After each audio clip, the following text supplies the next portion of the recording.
कथा की हालत देखकर नैना का गुस्सा यूवी पर फूट पड़ा। उसने यूवी को साफ साफ मना कर दिया कि वह कथा से न मिले।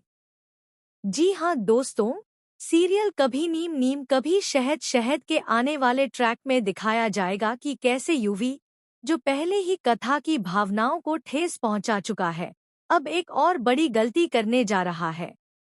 यूवी कथा की बेहद बुरी तरह से बेइज्जती करता है। वह ऐसे शब्द कह देता है जो किसी भी इंसान को अंदर तक तोड़ सकते हैं।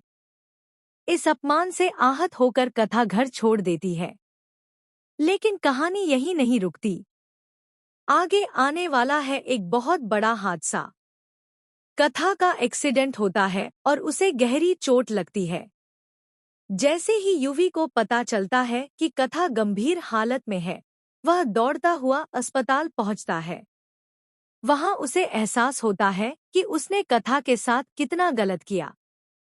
उसे याद आता है कि उसने कभी भी कथा को खुद को साबित करने का मौका नहीं दिया। यूवी बेचैन होकर इधर-उधर कथा को खोजता है। तभी नैना उसका रास्ता रोक लेती है। नैना यूवी का हाथ पकड़कर कहती है, शेफ यूवी, आप यहाँ क्या कर रहे हैं और किस हक से आए हैं? आपने कभी उसे अपनी पत्नी माना ही नहीं। फिर अब क्यों आए हो उसकी खैरखबर लेने? यूवी कहता है, कथा अंदर है। उसकी हालत ठीक नहीं है। लेकिन नैना तुरंत जवाब देती है, मुझे पता है कथा अंदर है, लेकिन आप यहाँ किस अधिकार से आए हैं? आपने तो उसे बार बार अपमानित किया है।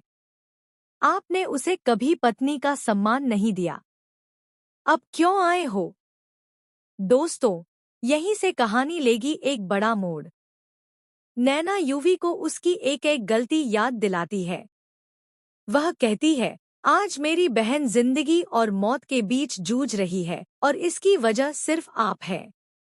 उसने आपके और आपके परिवार के लिए सब कुछ किया, लेकिन बदले में आपने उस पर झूठा इल्जाम लगाया कि परी की नौकरी के पीछे कथा जिम्मेदार है, जबकि सच्चाई यह है कि परी खुद जॉब कर रही थी। यूवी शर्मिंदा होकर कहता है, मुझे सब पता चल गया है। परी ने सारी सच्चाई बता दी है। मुझसे बहुत बड़ी गलती हो गई। मैंने कथा को गलत समझा। प्लीज नैना, मुझे कथा से मिलने दो। लेकिन नैना नहीं मानती। वह कहती है, भगवान से प्रार्थना कीजिए कि मेरी बहन को कुछ ना हो, नहीं तो मैं आपको कभी माफ नहीं करूंगी। आपको उसकी शक्ल भी नहीं देखने दूंगी। वैसे तो कथा मेरी छोटी बहन है, लेकिन हमेशा वही मुझे प्रोटेक्ट करती आई है, चाहे बात तेजस की हो या किसी और की। अब मैं उसे प्रोटेक्ट करूंगी। अब मैं आपको उसके आसपास भी भटकने नहीं दूंगी। मिस्टर शेफ यूवी, आप यहाँ से चले जाइए। इसके बाद नैना यूवी को उसकी और भी कई गलतियां गिनवाती है। वह कहती है, आपका वह मॉडल और वह प्रोजेक्ट भी मेरी कथा ने बनाया था, लेकिन उसने कभी क्रेडिट नहीं लिया। आपने कभी उसमें अच्छाई देखी ही नहीं। हमेशा उसे गोबर देवी कहकर मजाक बनाया। अब क्या लेने आए हैं उसी गोबर देवी के पास?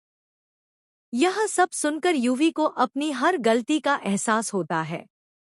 वह नैना के सामने हाथ जोड़कर गिड़गिड़ाता है, प्लीज नैना, एक मौका दो। मुझे कथा से मिलने दो। मैं उससे माफी मांगना चाहता हूँ। मैं वादा करता हूँ, अब कभी गलती नहीं करूँगा और एक अच्छा पति बनकर दिखाऊंगा। लेकिन नैना अब बिल्कुल भी नरम पड़ने वाली नहीं है। यूवी की कोई बात उस पर असर नहीं करती। अब दोस्तों, आगे क्या होगा? क्या यूवी अपनी गलती सुधार पाएगा? क्या कथा उसे माफ करेगी?